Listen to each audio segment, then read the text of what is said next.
Amigos de Impacto Venezuela, el día de hoy en nuestra mesa de análisis conversamos con el diputado José Guerra, miembro de la Asamblea Nacional, economista venezolano. Diputado, le saludamos, ¿cómo está?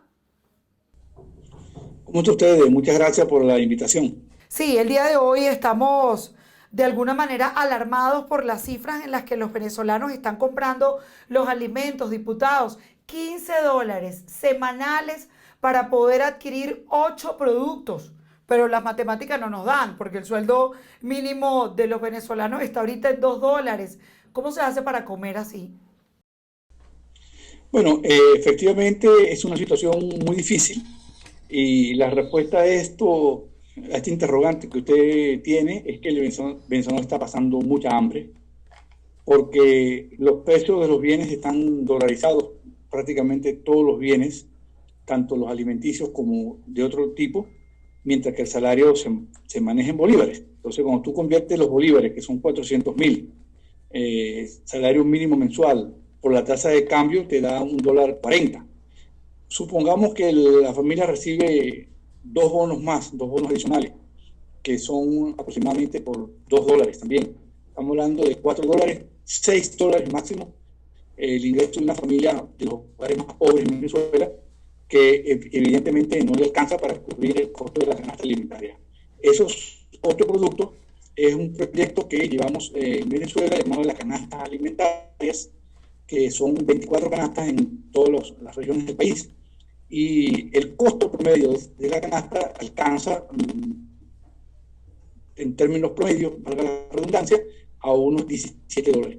Esos otros productos son 1 kilo de carne, 1 kilo de pollo, 1 kilo de queso blanco, 1 litro de aceite, un cartón de huevos, un paquete de maíz, de harina de maíz de 1 kilogramo, 1 kilo de arroz, 1 kilo de pasta, de espagueti, ¿no? Claro, esto dura más de una semana, pero aún así, evidentemente, no le alcanza porque la frecuencia de aumento de los precios es muy agresiva en Venezuela. Diputado, entonces, ¿cómo le explicamos a los ciudadanos que están en pandemia, que la curva todavía sigue en ascenso, que hay una situación tan delicada donde tienen que esperar 7 días para volver a salir a producir en la economía informal? ¿Con qué va a vivir el venezolano en este próximo tiempo y qué se avecina, por ejemplo, en los próximos 2 meses? Bueno, el país que conocimos no existe. Ya no existe porque era un país que producía 3,5 millones de barriles de petróleo en el año 98, hasta el 2012 producía 2,5 millones, ahora produce apenas 300.000 barriles y por tanto no puede pagar salario más alto.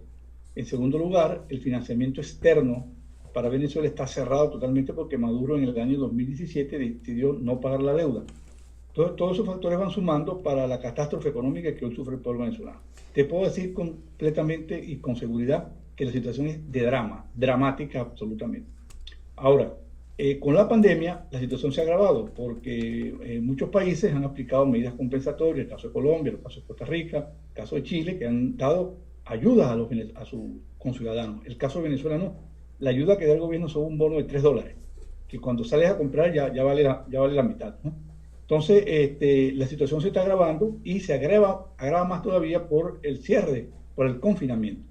Ya hemos visto que en Colombia, en Argentina, en México, en Brasil hay protestas porque la gente necesita trabajar. Entonces hay un dilema. Si la gente sale a trabajar, corre el riesgo de contaminarse. Pero si se queda en su casa, corre el riesgo de no poder comer bien y sufrir las calamidades y las penurias de no tener un ingreso adecuado. Entonces, en Venezuela, el cierre de la economía se está usando justamente para el control social, porque, digamos, la gente requiere trabajar. Y si se toman las medidas de distanciamiento social, las medidas de control, de higiene, pudiese abrirse la economía un poco más y salir, digamos, de esta situación tan dramática en que se está viviendo ahorita. Ahora, diputado, ¿ese drama usted cree que se acabe con unas elecciones parlamentarias previstas para diciembre en las cuales Nicolás Maduro está gastando cerca de $65 millones? ¿Qué viene para el venezolano y sobre todo, qué viene para la oposición el 6 de enero? Bueno, es una pregunta que ahorita no tiene respuesta. Lo que sí le puedo decir es que obviamente el problema no está en las elecciones parlamentarias, porque si no hay un cambio a otro nivel, no hay solución, porque el Parlamento ahorita, el Parlamento en este momento, lo único que le serviría a Maduro, lo único es para legalizar una situación que le permita acceder al financiamiento externo, porque todo lo tiene en Venezuela, todo, tiene todo el poder en Venezuela. Ahora, eso no va a ser posible, primero porque no tiene reconocimiento, y segundo porque lo que requiere es un cambio de modelo económico y político, que eso no viene dado por una elección parlamentaria, sino por una elección general, una elección presidencial, donde, bueno, se plantee un plan de rescate de la economía, por ejemplo, sin ayuda internacional, y eso es una cosa que te lo puedo asegurar con el 100% de la verdad, sin ayuda internacional, de un paquete y de un programa económico global, existencia de Venezuela, por al menos 50.000 millones de dólares, no se puede salir de la crisis. Porque un país que produce 300.000 barriles de petróleo ahorita y apenas puede exportar 100.000 barriles, no le da ingresos para poder importar y pagar la deuda. Entonces, Venezuela está quebrada. Entonces requiere un salvataje a nivel internacional y eso no va a ocurrir con Maduro en el poder y menos va a ocurrir solamente contando con Rusia. Rusia tiene los problemas ahorita de un mercado petrolero en bancarrota. Turquía es un país que tiene una moneda muy devaluada. China dijo que no mete más plata en Venezuela. Entonces la solución no está allí. La solución está en un acuerdo político que permita hacer unas elecciones, un gobierno de emergencia nacional, plural, y que vaya al mercado internacional a buscar dinero prestado masivamente para reactivar la economía y para crear empleo, que es lo que los venezolanos están necesitando en este momento. ¿Y usted cree que ese acuerdo nacional se pueda llevar a cabo con un régimen que ha demostrado que no cumple los acuerdos, que se ha sentado en diferentes momentos con los negociadores por parte de la oposición? Han habido unos cuantos diálogos en este tiempo y ninguno se ha cumplido. ¿Se puede negociar con la dictadura? Bueno, yo siempre dejo el espacio abierto a la negociación, siempre, aún en el peor momento, siempre, porque las otras opciones no dependen de nosotros. Hay gente que juega todo a la ayuda internacional, a una intervención extranjera, pero eso depende de los gobiernos, o sea, y no depende exactamente o totalmente de nosotros. Yo creo que ese esfuerzo hay que hacerlo, pero sabiendo con quién estás entendiendo. O sea, aquellos que ingenuamente creen que le van a sacar algo al gobierno sin pelearlo, sin jugarle duro y sin movilizarse, están totalmente equivocados. Por eso es que siempre nosotros hemos dicho que es presión más negociación. Y esa presión incluye que, diputado, porque se ha acorralado al régimen de Maduro de muchas maneras, se ha puesto una cantidad de sanciones internacionales, más de 50 países han respaldado al presidente interino, pero todavía el venezolano luce desesperanzado, no ve la luz al final de este túnel. Es decir, ¿qué vendría en el próximo tiempo? Seguir insistiendo, ¿cómo? Bueno, ahí hay hay dos factores con los cuales nosotros tenemos que empezar a activar y a considerar, que son los siguientes. El factor internacional. O sea, Maduro tiene un apoyo internacional que es respetable. Tiene a China, Rusia y Turquía y Cuba. Eso no es cualquier cosa. Y un apoyo interno que viene del alto mando militar y sectores de las Fuerzas Armadas que lo han respaldado. Nosotros tenemos que jugar y que hacer una propuesta a esos dos sectores en el sentido de que sea una opción viable, porque si la opción es barrer con todo, no van a acompañar una salida a la crisis venezolana. De manera tal que allí nosotros tenemos que actuar con mayor sentido político y que el sector militar venezolano nos vea viable, porque eventos como, por ejemplo, los de sucesos de abril y luego con esta operación Gedeón no nos ayudan, y la prueba está allí, no nos ayudan.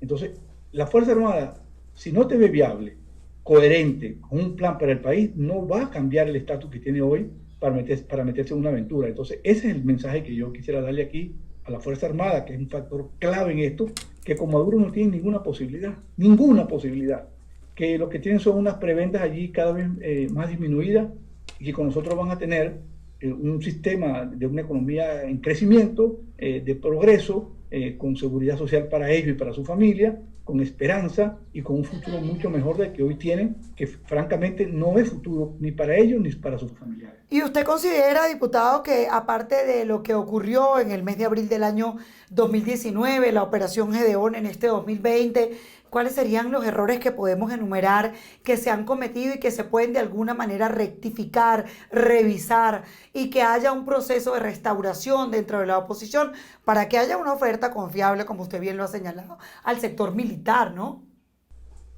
Bueno, yo creo que el sector militar es la clave. Para mí es la clave. porque el chavismo se ha reducido a su mínima expresión. Maduro tiene un 20% de apoyo o menos, tiene 80% del país en contra.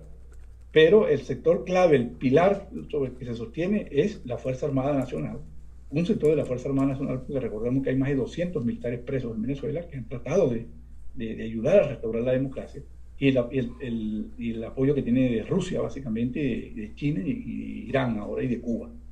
Entonces, en lo que respecta a la Fuerza Armada, yo creo que si el mensaje que tú le estás dando es que tú quieres disolver la Fuerza Armada, que tú quieres meter a los generales presos, o sea, lo que va a hacer es que lo estás atrincherando con el status quo, entonces no hay salida allí.